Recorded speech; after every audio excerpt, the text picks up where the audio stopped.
வணக்கம் சொந்தங்களே, வாங்க விவசாய தோட்டத்தில் வேலை செஞ்சோம். இப்போ நாங்கள் கஞ்சி கரைச்சி கஞ்சி குடிச்சிக்கிட்டு இருக்கிறோம். நீங்கள் வாங்க சப்போர்ட் பண்ணுங்கள், சேனல் அதிகம் ஷேர் பண்ணுங்கள். நம்ம விவசாயிங்கன்னா இந்த மாதிரி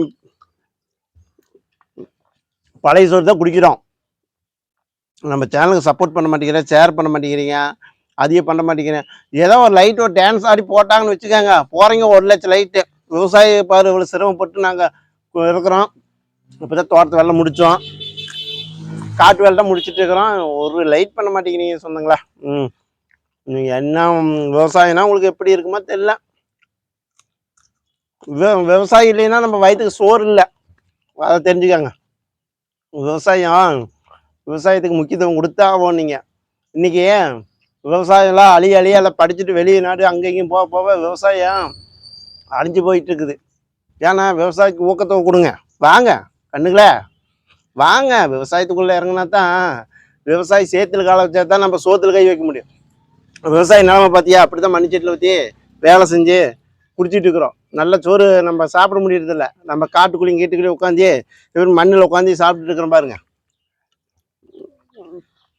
கண்டிப்பாக விவசாயத்துக்கு நீங்கள் சப்போர்ட் பண்ணுங்கள், ஷேர் செய்யுங்க. விவசாயம்னா சாதாரணமாக நினைக்காத கண்ணுங்களே. இன்னைக்கு விவசாயம் இல்லைன்னா நம்ம இல்லை. விவசாயத்துக்கு கண்டிப்பாக நீங்கள் சப்போர்ட் பண்ணுங்கள், ஷேர் செய்யுங்க. எத்தனை பேர்த்துக்கு விவசாயம் பிடிக்கும் கமெண்ட் பண்ணுங்க. எத்தனை பேர்த்துக்கு விவசாயம் பிடிக்காது அதையும் கமெண்ட் பண்ணுங்க. எனக்கு விவசாயம் பிடிக்காது, நான் வீட்லேயே இந்த சோறு வந்துருன்னு சொல்கிறேன்னு சொல்லுங்க. இல்லை விவசாயம் இல்லைன்னா நம்ம இல்லை, விவசாயத்துக்கு முக்கியத்துவம் கொடுக்கணும் அப்படின்னு ஒரு லைட் பட்டு ஷேர் பண்ணுங்க. அதாவது விவசாயம்னா உங்களுக்கு அப்படி ஆகிப்போச்சா? விவசாயத்துக்கு முக்கியத்துவம் கொடுங்க. விவசாயத்துக்கு நீங்கள் முக்கியத்துவம் கொடுத்தா மட்டுமே பாருங்க, ஒரு அழகான ஒரு காட்டுக்குள்ளே செடியில் உட்காந்து கஞ்சி குடிச்சிட்டு இருக்கிறதெல்லாம் நீங்கள் பார்த்தீங்கன்னா உங்களுக்கு தெரியும்.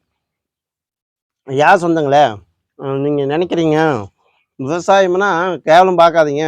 விவசாயம் ஆரி காடு, சாம காடு, அது பச்சைப்பயிர் காடு, தட்டைப்பயிர் காடு, தட்டைக்கொட்டை, தெவரக்கொட்டை, பட்டாணி, சுண்டல், கம்பு, சாமை, சிறுதானியம், கருப்பரிசி, மூங்கல் அரிசி, இதெல்லாம் விவசாயம் இல்லைன்னா நம்ம எங்கே போய் பார்க்க போகிறோங்கன்னுங்களே. அத்தனை அரிசியில் இருக்குது, நம்மளுக்கு தெரியுமா?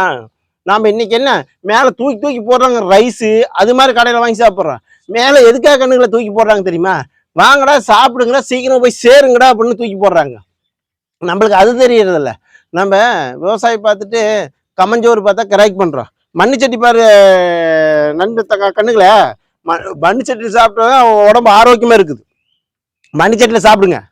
ஏன் மண்ணுச்சட்டி நம்ம குக்கர் எதுக்கு இல்லை வைக்கிறோம்? குக்கர் மேலே தூக்குது பாருங்க, புஷ்ஷுன்னு தூக்குது பார்த்தீங்களா? அது எதுக்குன்னு கேட்டிங்கன்னா, வாங்கடா சீக்கிரம் தின்னுங்கிற உங்களுக்கு சீக்கிரம் மேலே தூக்கிடுறா அப்படிங்குது. நம்ம அப்பா அம்மாலாம் அந்த காலத்தில் எங்கே குக்கர் வச்சுருந்தோம், எந்த கேஸ் வச்சுருந்தோம்? வேற அடுப்பில் சமைச்சு கொடுத்து நம்ம ஊர்லேருந்து அப்பா அம்மா ஒரு 20-30 கிலோமீட்டர் நடந்து போனாங்க. நாம் சைக்கிள் ஓட்டுறதுக்கே அந்த காலத்தில் கஷ்டப்பட்டுக்கிறோம். சைக்கிள் ஏன் ஓட்டக்கூடாது? சைக்கிள் ஓட்டி உடம்புல ஆரோக்கியம் வச்சுருந்தோம். இந்த வருஷம் இந்த டைம்லாம் நம்ம கேவலப்பட்டுட்டு நம்ம பசங்க சைக்கிள் ஓட்டக்கூடாதுன்னு நினைக்கிறாங்க சொந்தங்களே. சைக்கிள் ஓட்டுறது வண்டி வாங்கிட்டாங்க, காரு, எதுக்கு எல்லாம் வாங்கி நம்மளுக்கே எல்லாம் வருது. நாமளே எல்லாம் நோயை சம்பாரிச்சுக்கிறோம். எல்லாம் இயற்கையாக சாப்பிட்டா இயற்கையாக எல்லாமே நல்லா இருக்குது சொந்தங்களே. எத்தனை வீட்டில் நீங்கள் பழைய சோறு குடிச்சிருப்பீங்க சொல்லுங்கள்? உங்கள் வீட்டில் பழைய சோறு இருந்தால் பழைய சோறு குடிக்க மாட்டேங்கிறீங்க. ஏன் குடிக்க மாட்டேங்கிறீங்க? அது நல்ல பொருள் நம்ம சாப்பிட மாட்டோம் சொந்தங்களே. பாரு அற்புதமாக இருக்குது, நீங்கள் பழைய சோறு குடிச்சு பாருங்க. இதில் மூலிகை சத்து இருக்குது சொந்தங்களே. என்ன மூலிகைன்னு கேளுங்க. பழைய சோறு சாப்பிட்டா நிறைய இது மருத்துவரே சொல்கிறாங்க, நோய் நொடி எதிர்ப்பு சக்தி நிறைய வருதுன்னு சொல்கிறாங்க. அதனால தான் நம்ம பழைய சோறு குடிக்கணும்னு நம்ம விவசாயிங்க அப்போல்லாம் குடித்தோம். இப்போ விவசாயிகளாம் குடிச்சிட்டு தான் இருக்கிறோம். நாம் பெரிய ஆஃபீஸ் வேலைக்கு போகிறோம், நாம் படிச்சுட்டோம் 4 எழுத்து, விவசாயி படிக்காதவன் அப்படின்னு நீங்கள் நினச்சிட்டு பண்ணுறீங்க தங்கங்களே. நீங்கள் இதெல்லாம் தப்பு. விவசாயிக்கு முக்கியத்துவம் கொடுங்க, முக்கியத்துவம் கண்டிப்பாக கொடுங்க. கொடுக்காத விவசாயி விட்டுறீங்க. விவசாயம் என்னன்னா இன்னைக்கு பழைய சோறு பச்சை மிளகா கரைச்சி குடிச்சோன்னு ஒரு பாட்டே இருக்குது தங்கங்களே. உங்களுக்கு பாட்டு தெரியுமா? இப்படிலாம் பழைய சோறு நீங்கள் சாப்பிட்டீங்கன்னா உடம்பு நல்லா இருக்குது. நீங்கள் யார் இது கேட்குறீங்க? நம்ம சொன்னால் அது கிழவன் கிடக்குறா அப்படிங்கிறீங்க. இப்படி சோறு சாப்பிட்றான்னு கிழவன் கிடக்குறான் அப்படின்னு உச்சப்பட்டு போயிருங்க உங்கள் பாட்டுக்கு. அதெல்லாம் வச்சுக்காதீங்கன்னுங்களே. எல்லாரும் தாத்தன் சொன்னால் கேட்க வேணும், அப்பன்னு சொன்னால் கேட்க வேணும். சின்ன பசங்களாம் அப்படித்தான். என்ன நல்லா படிக்கணும், நல்லா ஆரோக்கியமாக இருக்கணும், நல்லா அது விவசாயத்துக்கு வாங்க, எல்லாம் பண்ணலாம், சப்போர்ட் பண்ணுங்க. நீங்கள் இது மாதிரி நீங்கள் எதுக்கு நினைக்காதீங்க சொந்தங்களே, வாங்க எல்லாரும் வாங்க, வராது இருக்காதீங்க. எத்தனை பேர்த்துக்கு விவசாயம் பிடிக்கும், திரும்பி திரும்பி சொல்கிற பாருங்க, அதையும் ஷேர் செய்யுங்க, அதையும் சப்போர்ட் பண்ணுங்க. பாருங்க நம்ம அது காடு இது மாதிரி இதெல்லாம் இருக்குது பாருங்க, மரத்துக்கறியை அப்படி அம்மதமாக உட்காந்துக்கிறோம். நம்ம டேபிளில் உட்காந்துட்டுல இருக்கணும் இல்லை பாரு, விவசாயி இப்படி தான் வேலை செஞ்சுட்டு இருந்தால் அப்படியே உட்காந்துக்குவோம், அப்போ தான் உட்காந்து சாப்பிடுவோம் பாரு. கஞ்சி அற்புதமாக இருக்குது, குடிச்சிட்டேன்.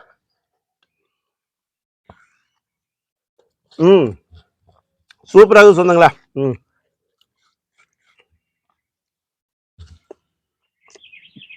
நீங்கள் ஃபுல்லாக பாருங்க வீடியோவை.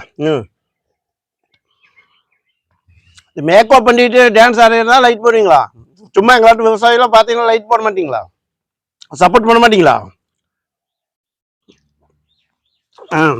அப்பா சூப்பராக இருக்குது சொந்தங்களே, வாங்க விவசாயிகள் முக்கியத்துவம் கொடுங்க. விவசாயி இல்லைன்னா நம்ம இல்லை.